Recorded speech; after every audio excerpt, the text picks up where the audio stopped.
Eu recebi uma dúvida que eu quero tirar aqui com vocês. Boa noite, tudo bem? Parabéns pelo seu trabalho. Comprei um gerador de ozônio antes de conhecer seu Instagram. Está para chegar, ele gera 600 miligramas por hora. Bom, já começamos daqui, vamos falar. Será que ele gera mesmo 600 miligramas por hora? Infelizmente, eu tenho uma péssima notícia. 600 miligramas por hora, por incrível que pareça, é bastante, não é pouco ozônio, não. Quando se usa ar ambiente, muito pouco ozônio é formado, porque você imagina que no ar ambiente pega o oxigênio que está no ar, e no ar só tem 21% de oxigênio. Então, desses 21% de oxigênio, isso vai entrar no gerador, e aí cerca de 1% só desse oxigênio que entrou se tornará ozônio. E aí eu não sei, sabe, porque essas marcas assim chinesas e tal, essas coisas que você compra assim, porque muitas empresas no Brasil, que eu tô na Colômbia agora, mas muitas empresas no Brasil, elas apenas mudam, não fabricam um gerador, né? Apenas colocam lá um tag com uma marca nova ou compra a célula na China e monta aqui.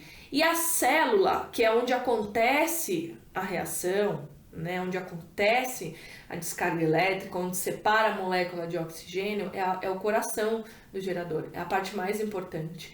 Então, existe um fetiche assim no mercado de o gerador gerar 100 miligramas e ele gerar, na verdade, desculpa, você compra um gerador que fala que gera 500 miligramas e na verdade ele gera 100.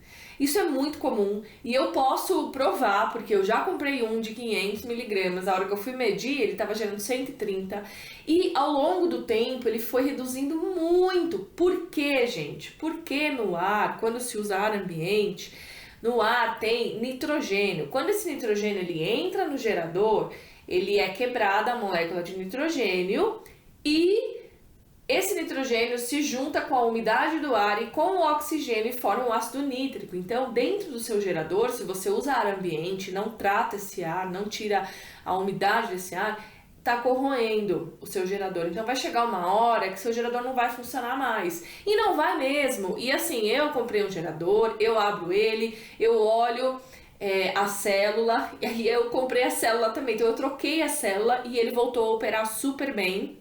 Mas é por tempo limitado. Ele, ao longo de um ano, ele vai perdendo toda a eficiência por conta desse nitrogênio, tá? Bom, então a primeira coisa é isso. Aí tá escrito aqui, bom, tomo água alcalina, que eu mesmo faço usando o meu filtro. Adiciono cloreto de magnésio e bicarbonato. Fica com pH em torno de 10, temperatura ambiente. Bom, vamos lá. Primeiro que a gente tem que lembrar que alcalinidade é diferente de pH. Você pode ter uma água com pH alto e não ter alcalinidade nessa água. São coisas distintas. Quando se tem o pH acima de 7, a gente chama de pH básico. Significa que tem mais OH na água. E se ela é ácida, ela tem mais H+.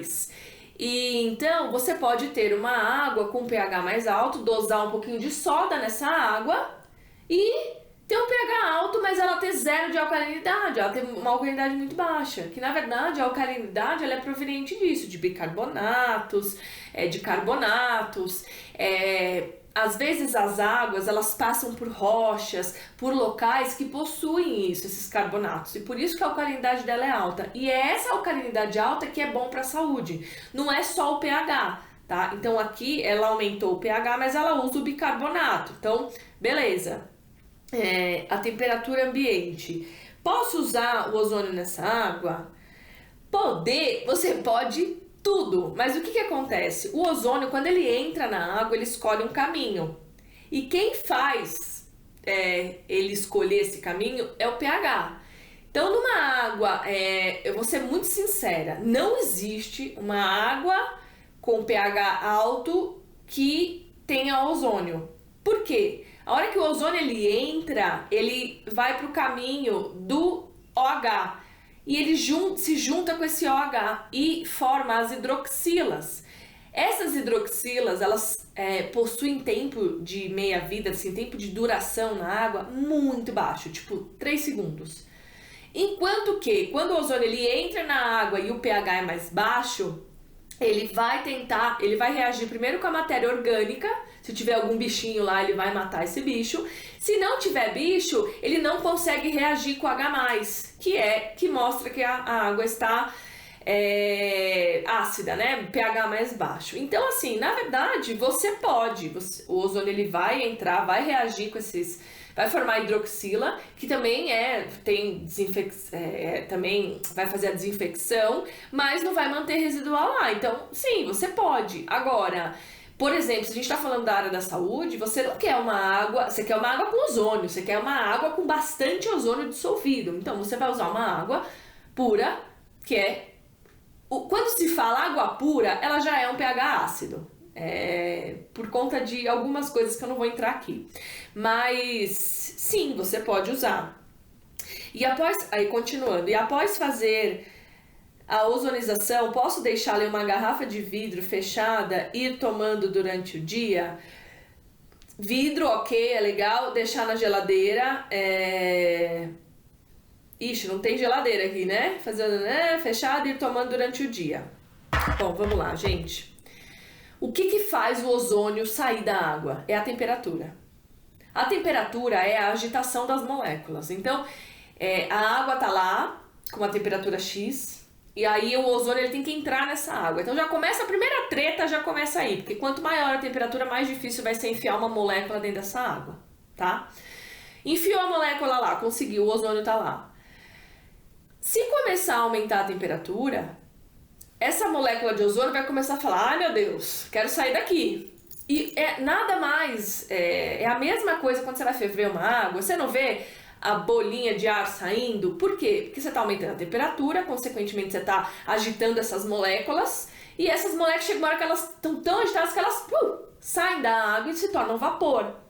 Então, no ozônio, se você está colocando uma molécula de ozônio dentro dessa água, se aumentar a temperatura, ela vai sair. Então, aqui você pode tomar ao longo do dia, claro que pode, mas é primordial que você coloque isso na geladeira.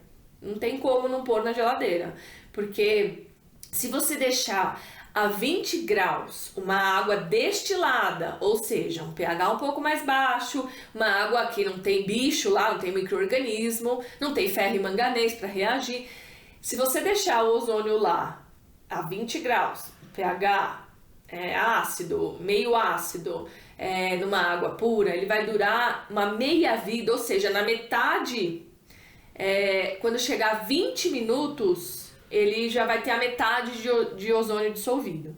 Então, quanto mais baixa a temperatura, melhor. Mais você vai deixar ali, ó, ela quietinha. Um exemplo que eu posso dar é do refrigerante. Quando ele tá quente, você abre, as bolhas de gás carbônicos pulam para fora. Por quê? Porque tá uma puta agitação ali dentro e eles querem... não tem como. Se você tira a pressão, elas vão pular para fora. Agora, se a temperatura está baixa do refrigerante, você abre... delícia, né? Então, assim, você pode, ozonize, deixe na geladeira, mas, gente, sem medição, primeiro que eu não sei, não sei se o gerador vai gerar mesmo 600 miligramas, primeiro. Segundo, que água que você vai ozonizar? Porque, dependendo da água, ele pode consumir todo o ozônio que você colocar. Como é que vai ser essa injeção do ozônio na água? Esse é um ponto muito importante. E depois você tem que manter essa temperatura baixa para conseguir ter esse ozônio lá. E nada garante que realmente vai ter ozônio lá. Por isso que é importante você conseguir entender o que você está fazendo. Calcular isso, né? Então, é o que eu explico na minha formação. Quais são essas variáveis que interferem e como calcular isso. Bom, esse vídeo ficou bem longo, ficou de 10 minutos. Eu espero que vocês tenham gostado.